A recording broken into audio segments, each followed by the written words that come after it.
Hey everybody, welcome back to Young Money Real Estate.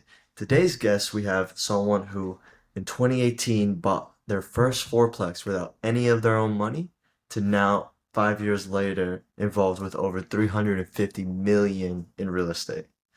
I'm so excited to share this episode with you guys. I think it's very valuable. Now, with that being said, let's get to it.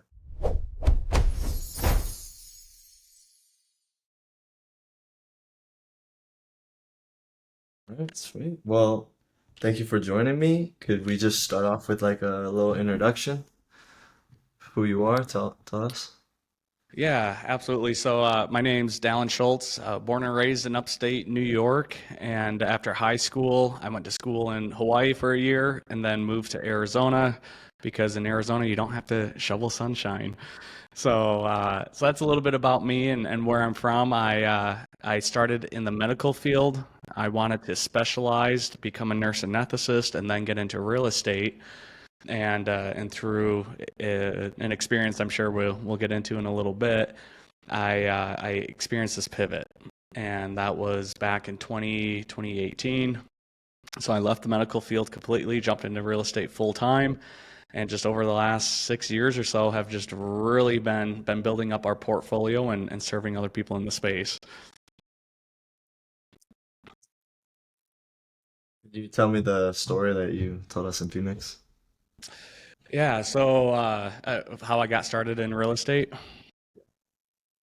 So I grew up in a real estate home. My grandfather owned a bunch of apartment units, and my father managed it. So I was doing all the dirty work, the grunt work, and it was fine. As a teenager, as a kid trying to make some money, I always had work during the summer, but that was my view of real estate, and I realized that that's not what I wanted to do with my life. I always wanted to make an impact. I always wanted to make a difference.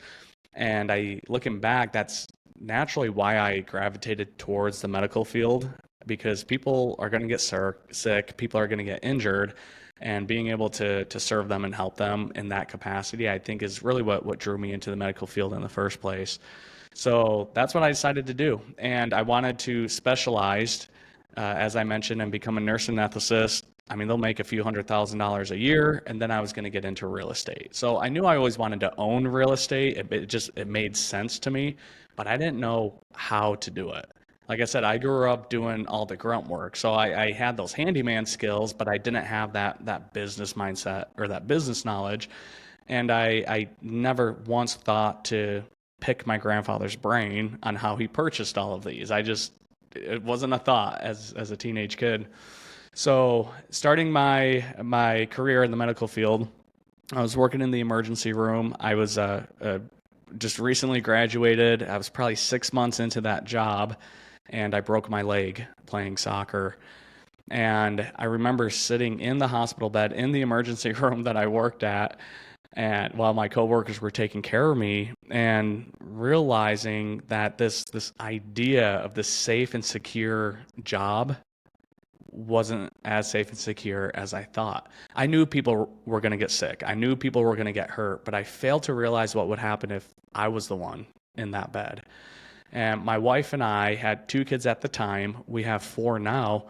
And being a father sitting in that bed wondering how you're going to take care of your family financially, I couldn't walk. I had a broken leg. I broke my shin all the way through. Like there's nothing I could do. That was terrifying, not knowing how I was going to take care of my family. And I mean, long story short, I went into a little bit of a depression because I couldn't move. I was stuck in a recliner for weeks on end. And decided, you know what, if I'm going to sit here and do nothing anyways, why don't I just start listening to some podcasts? Why don't I listen to some real estate podcasts, at least consume something of value? And so I did. I started listening to a podcast, and the Real Estate Guys Radio was the name of the podcast.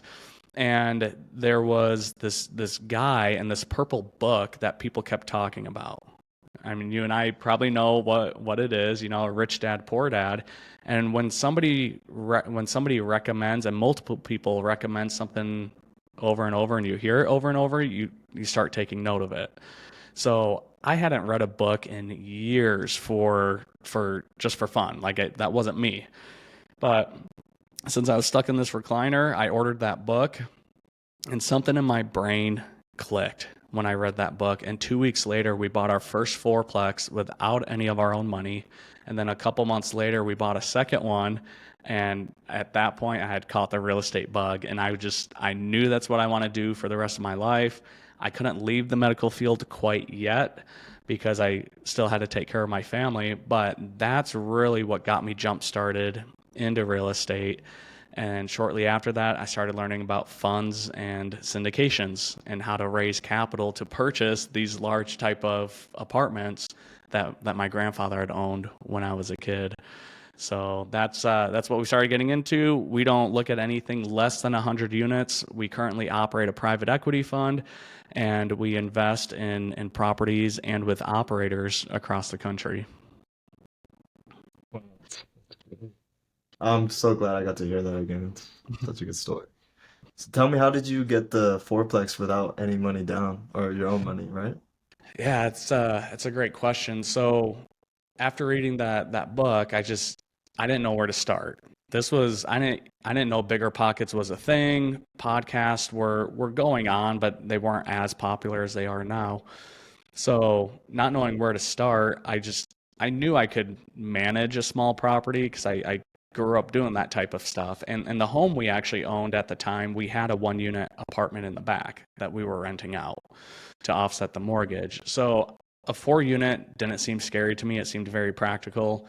So I actually partnered up with my brother-in-law. He's a contractor, so I knew if there was any repairs, major repairs, fixes, things like that, he could handle it.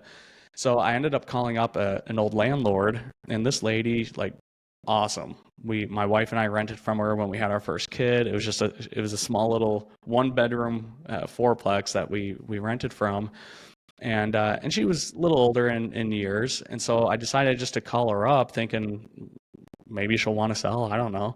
So I just called her up. I said, "Hey, Sharon, it's Dallin. Oh, Dallin, how you doing?" It's like, "Great. I've actually been wanting to get into real estate, and just out of curiosity, are you guys interested in selling that fourplex that we rented?" And she's like, you know what? I love hearing that you're getting into real estate. We're not looking to sell, but the guy right next to us is. And so she gave me his number. I called him right after I got off the phone from her. We met up with him the next day. We walked the property. I walked the property. It was 4 units, right? So we just walked, checked it out, and he showed us around, and we decided to make an offer a few days after that. Now with this fourplex, he owned it outright.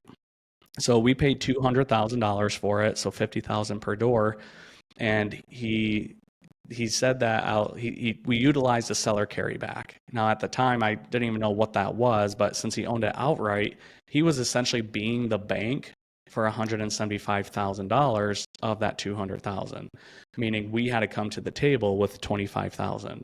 So we didn't need a lender, we didn't need a mortgage. Like, this was between us. Now we still used a title company and an escrow company in Arizona to make everything official, but once we agreed on terms, it's like, okay, we need 25,000. Where are we going to get that? We actually went to my grandfather, the one that owned the real estate, said, "Hey, we have this property. Here's kind of what the numbers look like. This is what we want to do. We don't have it. Would you mind investing with us?" And so he put up that 25,000 as a private loan. So at this point, we're 100% leveraged on this deal. We borrowed 100% of the money. I wouldn't recommend this to anyone, especially when they're getting started, but I you don't know what you don't know. I just knew I wanted that property. And so that's how we got into the first one. And we didn't make money. We didn't make money on it during that for cash flow. Like, money was going back into it, and that was okay. Like, this was a project. This was a deal. When we sold it a couple years later, that's when we made our money. And that's something else I realized with real estate and getting into some of these smaller deals. Everybody talks about cash flow. Everybody likes the idea of having a monthly check just coming to them every single month like clockwork. That's not always the case. And in our case, it wasn't. I mean, just where rents were and renovating the units and stuff, everything was going back into the property. So we really didn't make money on it until we sold it. But it was a great first property, and that's what helped leverage us to get into the second one a couple months later.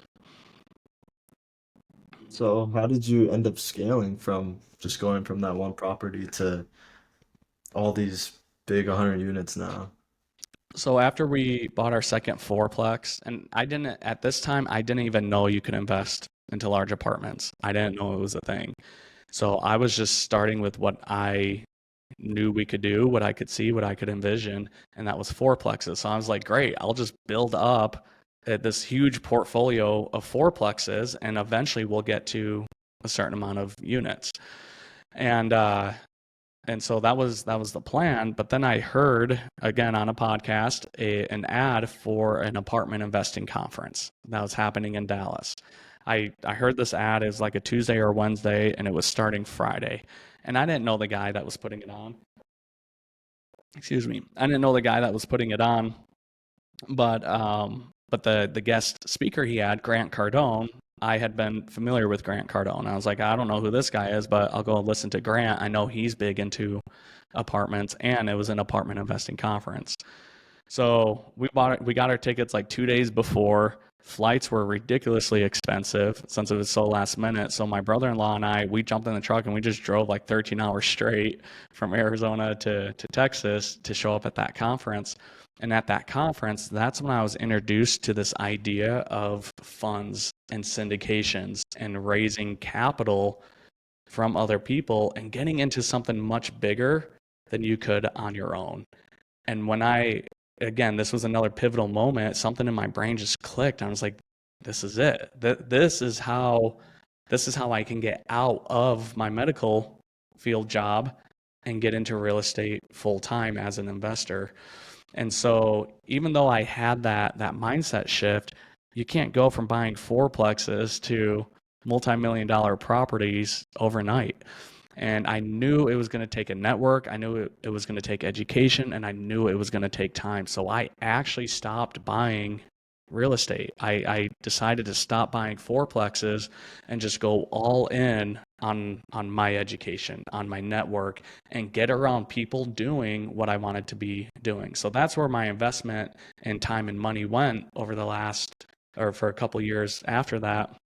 And then we started getting into some large syndications, some large deals, and then we set up our private equity fund, and then it just kind of snowballed from there. So there wasn't, yes, there was a couple pivotal moments, but it's something that's just been compounding and building over time.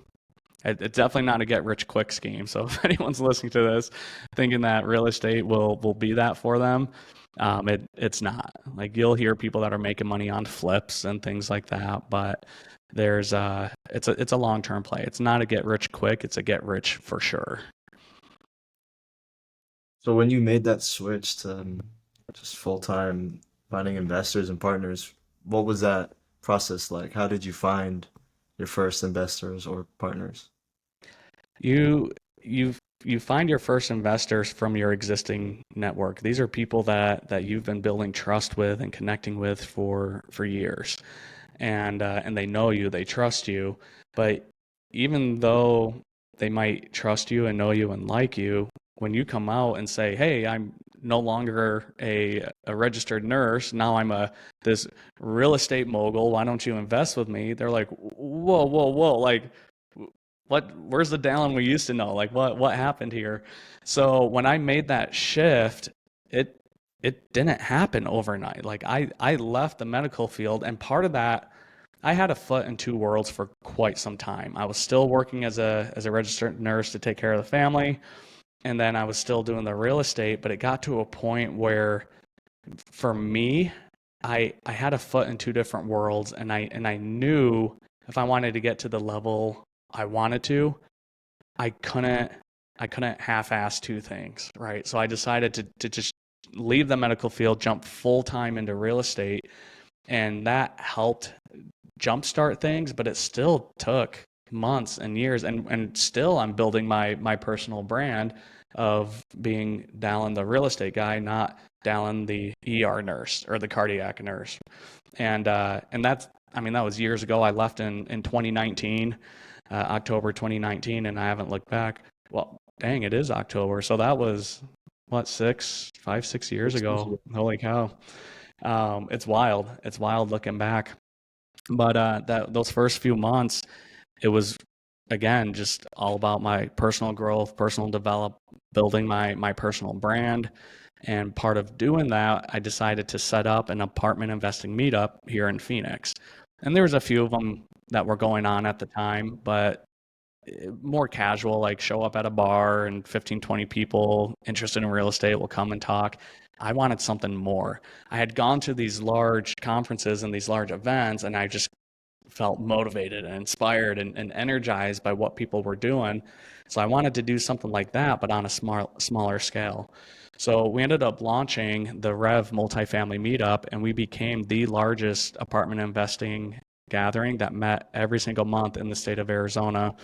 And there's nights we'd had typically 80 to 100 people show up to this just for a one night event. And we had sponsors and we had food and we had drinks, and it was just a good time. And we'd bring in guest speakers, and it was all things apartment investing. So we were getting people from all over coming in and just really getting that real estate bug fulfilled, getting that need fulfilled, and it was just it was a lot of fun. And a really cool full circle moment was about we were about a year and a half, 2 years into it. We had just switched to a new venue, and we're sitting there networking before the event. This was one of the largest ones we had, and somebody comes over and they're like, "Dallin, that's Robert Kiyosaki." And for those of you that know Robert Kiyosaki, he's the author that wrote Rich Dad Poor Dad. So I look over and I'm like, nah, no way. Like we're just this meetup in Arizona. There's no way Robert Kiyosaki's here. Like why would he be here? He doesn't even know who we are. But like as he's saying this, I'm looking closer and I could just see like a side profile of him, and I was like, holy shit, I think that's Robert Kiyosaki. And so I just left those people I was networking with. I didn't even say bye or excuse myself or anything. I left and I started like kind of panning around the room to get a more frontal view, and sure enough it was Robert Kiyosaki. So I went right up to him and I said, Robert, you probably hear this all the time, your book changed my life. And there was a line of people like waiting to like shake his hand. I didn't even like, I tunnel vision, dude. I just shut them all out. I went right up. I was like, it was my event too, so I was like, I didn't feel as bad about it. But I said, Robert, your book literally changed my life. And this is an incredible experience having you here, this full circle moment. I said, I want to be respectful to you in your time, but would you mind sharing a few words with our group when we get started? Because we always networked before we started the presentations and stuff. And he said, you know what, Dallin, absolutely, I'd be happy to. So we kicked things off, and I brought him up, and he talked to our group for about 10 to 15 minutes, which was just insane. So it was a super cool full circle moment from reading his book a few years prior, and then working on my real estate, building this brand, starting this meetup, and then meeting him in person and actually sharing a stage with him. So super cool experience. And back to your original question, like what was that transition like? It was hard. It was hard. Like I just shared with you and your listeners that highlight reel. There was a lot going into this behind the scenes, wondering like if I should go back to work as a nurse. Like I don't know where my next check's coming from. Like there was all those things that any business owner, any entrepreneur experiences and goes through pretty much on a daily basis. So and it took years, right? But what I looking back, realizing everything happened the way that it was supposed to. We've we've been good ever since I left the medical field, because I was betting on myself and those around me, and I knew I was going to work my ass off my entire life. Why wouldn't I work for myself and to create a better future for me and my family rather than building somebody else's future? So just reminding myself of that, and then just that persistence had just to keep going is really what's gotten us to where we are. Like, that was a great story. I didn't even know that. Do you guys still do those events every month? We don't. We decided to shut those down a couple of years ago. It was great for building the brand and getting on the map and the radar of some people. And we always invited guest speakers. So I got to invite people that I otherwise probably would have had no opportunity to connect with. But since I had a big meetup, I said, hey, why don't you come and share your story? And what do people like talking about the most? So, Themselves. So when you have a stage, that opens up opportunities to connect with people outside of what you normally would. So it allowed me to build my brand, connect with some people that I'm still really good friends with today and have been able to lean into as we continue to grow. But but yeah, it all takes time, and you got to keep putting one foot in front of the other. how did you build credibility when you were first starting out? Just do what you can. Do what you Like, can. Like for me, it was fourplexes. So like talking to somebody that owns a few hundred units, it's like, oh, okay, cool. This kid over here has 8 units. Woohoo! Like, but just do what you can. Do what you can. And truthfully, if I was to, I mean, I don't have any regrets. And I believe that what I went through, what I experienced is exactly what I needed to go through to get to where I am. But one thing that I wish I understood sooner and had a little bit more clarity around was how to truly provide value to valuable people, because I think that would have accelerated the process even more. And so when you're starting out and you don't have a track record, it's hard. It's hard. You feel like an imposter, and because you see it, you see the vision, you know what you want to do, and you believe that you can execute on it. But do you know how many people have dreams and visions and they don't do shit with it? Like people that are very successful, they know that. And so even if you have good intentions, even if you have this belief, when it comes down to it, people want to see results. They want to see experience. They want to see results, even if it's a little bit. The fact that I only had 8 units, it was small, but at least I was involved. I wasn't just one of those people talking about doing it for 3 or 4 or 5 years. Like I went in and I got it done. And so even though it was small, that still helped open up some conversations and people in a way that they knew that there was some intention, some activity. And then as I made those connections with people that were more valuable than me, again, it took time. I wish I knew this sooner, trying to identify really how to provide more value to them and to assist them. And in a way where it's not like I come up to you and say, hey, Jose, like I'm newer to the space. I know you have all this experience. Whatever you need, I'm there. I'm there to help you. Whatever you need. At a surface level, that seems like a good idea. At a surface level, that seems like a good approach. It's not. If you're going to provide valuable value to somebody, you need to know who they are, what their needs are, but more importantly, you need to know what you have to offer. And if you come up and just say, hey, whatever you need, I'm there. I'm speaking from experience. People have done that to me and it creates work for me.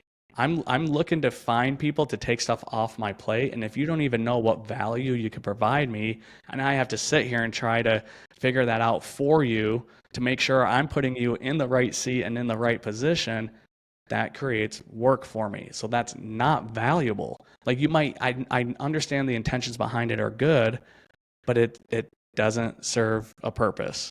And how it actually comes across is kind of like the, hey, put me in, coach. You know, that kid on the bench. It's like, hey, coach, I'm ready to go. I'm ready to play. Like, put me in, coach. And the coach is like, not this kid again. Like, you gotta know your skill set. You gotta know what your expertise is. And if you don't know what that is, lean into your interest and identify how it can apply to whatever real estate you want to get into.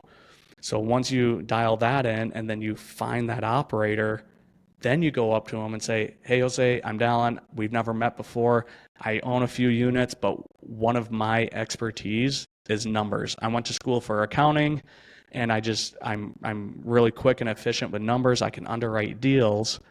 I'd love to better understand what types of deals you're looking for, so I can start putting some numbers together. And if there's an opportunity or a deal that fits your criteria, I'd love to have a conversation, see if there's a way we could work together. Is that something you'd be open to?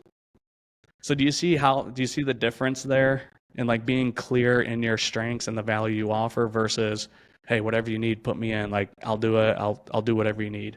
That's not helpful. It creates work. So find when you don't have the track record, when you don't have the experience, when you're starting out, get clear on your strength and what that value looks like.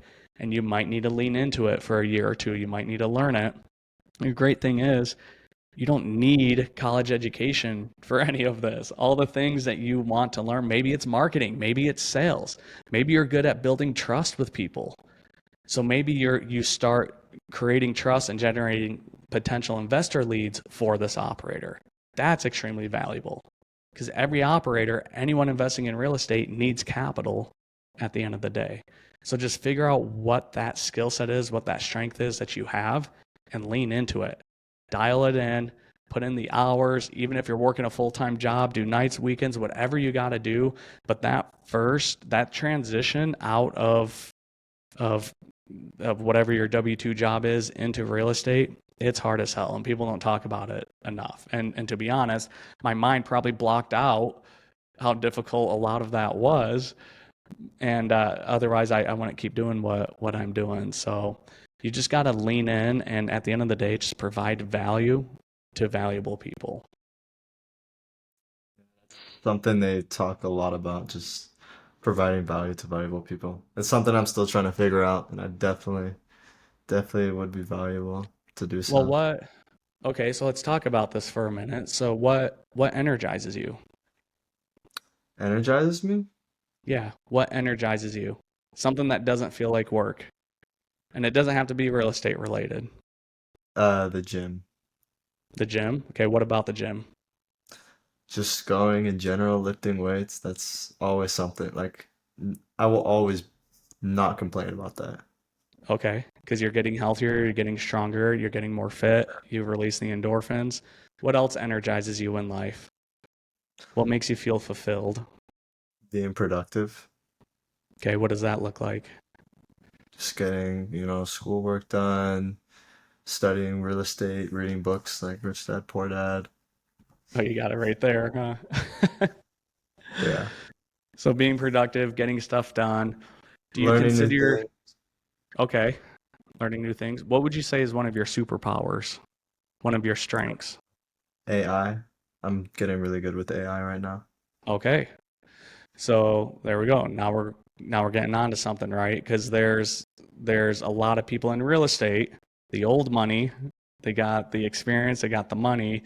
They know, I mean, tech's been coming for years, even before AI. So these people are looking for younger people to come in and help just expedite processes and things like that.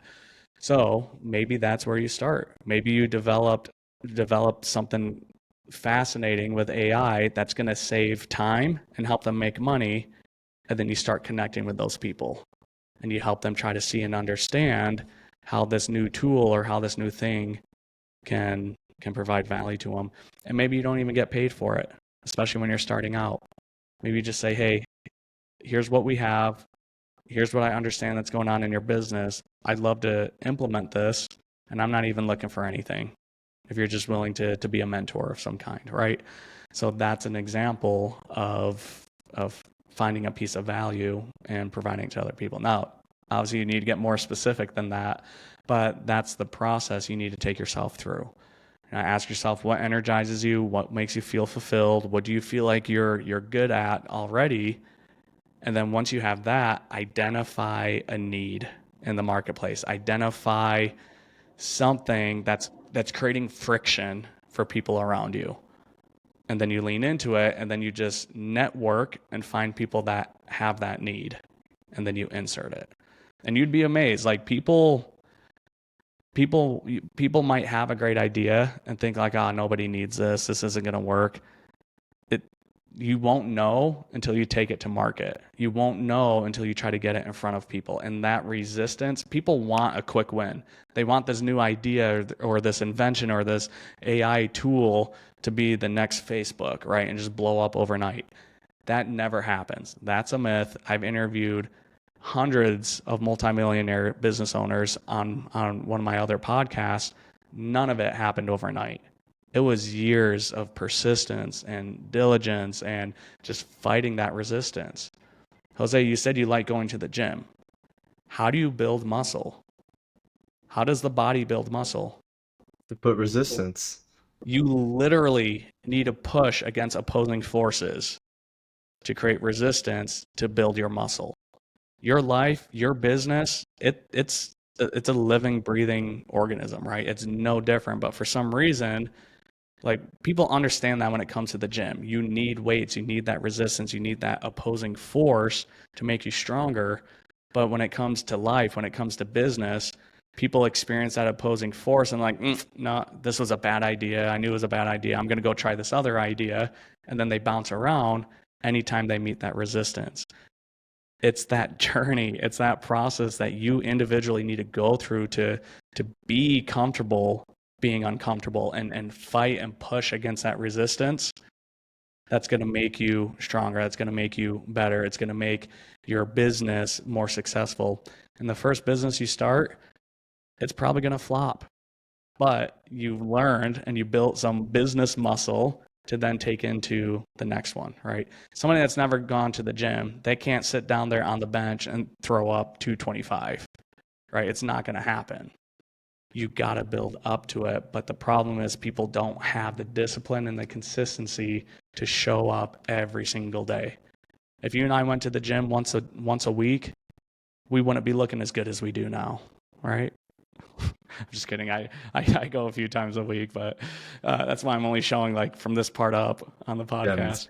But same idea, right? Like, you can't go to the gym once a week and expect to get in shape. You can't work on your business a couple hours a week and expect it to get to be where you need it to be. Same thing with your real estate. It's that consistent effort over and over that's really going to help it pay off. Is there any habits or like mindset shifts that you had that helped you succeed?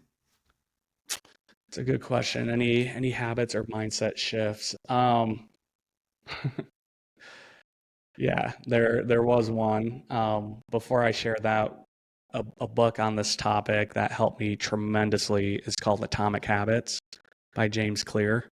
Phenomenal book, just talking about the micro habits and improving yourself 1% a day. Because even if it's only 1% a day, as that compounds, it's going to have a major effect. Now, one of the mindset things that I had to overcome and work through early on, and sometimes it still comes back to haunt me a little bit, and I have to push it aside. Growing up, I was the one of the star athletes in our high school. I dated all the cute girls. Like, I got straight A's. Like, life was easy. Life was easy. Like, I felt very blessed. I felt privileged that I grew up in a nice home with loving parents, and I lived around all my family and cousins. Like, I grew up good, not wealthy, but I had a good upbringing, right? Like, my father on a good year maybe made 65, 70,000 at that time, right? So I had friends whose parents were making way more than that. So I just want to be clear, like, I didn't grow up with money, I didn't grow up with wealth, but I did have a good upbringing. And because of that, and because of how easy things came to me, I found myself being in this, having this essentially an entitlement mindset, which I can't stand, right? I can't stand that entitlement mindset, but in its own version, in its own degree, that's exactly what it was. And I thought that just because I was getting involved and just because I was showing up, that things should just happen for me. And in some situations, that is the case, right? It's important to put in the work and to show up. But when things weren't coming as easy as I thought, I started mentally playing the victim, and I started looking at other people that were moving further ahead and judging them and being like, well, why can they do it and not me? And like it just there was not a good mindset or a good energy around that. So one of the big mindset shift things that I really had to realize and work through is nobody's coming to save you. Like, I don't know how else to say that. Like, nobody's going to come save you. It's not just going to be gifted to you, it's not going to be handed to you. You're going to have to work hard for it, and you're going to have to be disciplined. Now, I believe in working smart. I also believe in working hard. I don't necessarily believe in that the whole hustle culture. I think there's good intentions behind it, but I think it prevents people from overlooking real opportunities. And I don't think it's intentional, but when you have an idea or something in your head and you put your head down and you're not going to do anything else but that, that can work for you oftentimes, but sometimes it can also work against you. So when I realized that no one's coming to save me, like it's on me. Now, that's not to say you can't partner and you can't collaborate, but I realized I needed to pick it up a little bit more. I needed to be a little bit more intentional with how I was spending my time, how I was managing it, who I was speaking to. And that's a thing starting out people don't really realize is your time is your most valuable asset. And people will abuse your time only as much as you allow them to. So knowing how to set those boundaries and to get that time back to put it invested into other activities, that was something that you're not taught. You have to experience that and go through it yourself. That's so true. It's crazy, like the amount of stuff you can get done just with proper time management and efficiency. It's crazy. Yeah, and you get a little bit of clarity and you mix that in with it, like it can happen quick. I shared with you, like I read Rich Dad Poor Dad, and 2 weeks later we had our first fourplex purchased, not like in escrow or identified. It was literally purchased. So as exciting and as crazy as that experience was, again, going back to the entitlement, okay, that was my first real estate transaction. Do you know anyone that's bought a fourplex in 2 weeks without any of their own money? Either did I. So I was like, oh, this is real estate. This is easy. This is how all the deals must go. That is so far from the truth. But again, that experience, right? Now I took action. I read the book. I had the inspiration. I felt something flip in my mind, and I took massive action. And I believe I was rewarded for that, right? For taking that massive action and acting on that inspiration. But again, that set me up like, oh, this is this is how all real estate deals are. And then the second one we bought wasn't much better. And that one, there was a fourplex behind us. And I was like, I told my brother, I was like, man, it'd be so cool to buy that one day.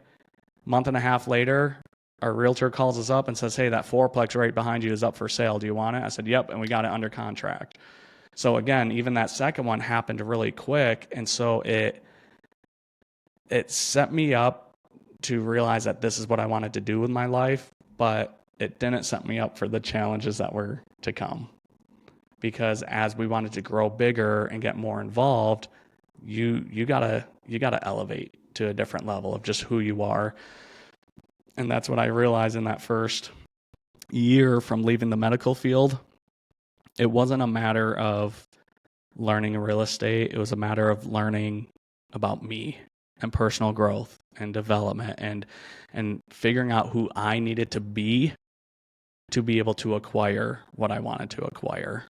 And I think a lot of people miss that because they're so focused on what they want to achieve or what they want to buy, they fail to realize who they need to become in order to be what's the word I'm looking for? Um, just to be the person that they need to become to be able to manage something like that. So, So if you could go back to when you first started and to get that switch into real estate, what would you tell yourself? um, find somebody that's doing what you want to be doing and figure out how to provide value to them. Like looking back, that probably, I mean, I've been in this game 6 years now. Had I taken that other approach, I it probably would have cut that time in half to where we are today. So tell me what you're doing now. What's anything anything cool coming up? Yeah, so we've raised millions of dollars into our fund. We're invested in about 350 million worth of real estate, and those are performing, those are doing well. So at this point, we're just 100% focused on helping other investors, other real estate operators like us, just get their systems in place and get organized as it relates to raising capital. And we've realized that raising capital, it takes time. It doesn't happen overnight. And a lot of people don't have good systems in place to manage those relationships and to build the trust that they need. So we help people get set up with their CRM, their email, their SMS, and the whole idea is just to stay top of mind and build trust. So people are more comfortable writing $100,000 checks for your deals. So that's where we spend 100% of our time now. We nerd out about the technology and the resources that are available, and we're helping these established operators just get their systems in place, just introduce more tech into their business so that they can do more in a shorter period of time. That's amazing. Where can people find you and follow you? LinkedIn is where we do a lot of content, so they can just look me up at Dallin Schultz on LinkedIn, and then also on Instagram. We put out a lot of content and YouTube around just how to manage your CRM, how to build trust with investors, and we show some of the tools and tech and things that we're incorporating. So yeah, so YouTube and LinkedIn would probably be the best places to find us. That's all I got for you. So thank you so much. This was great. I feel like we got a lot covered on this. Awesome. Thanks. It's It great. was a opportunity, and hopefully it brings some value to some other people in the space that are thinking about getting started or new in their journey.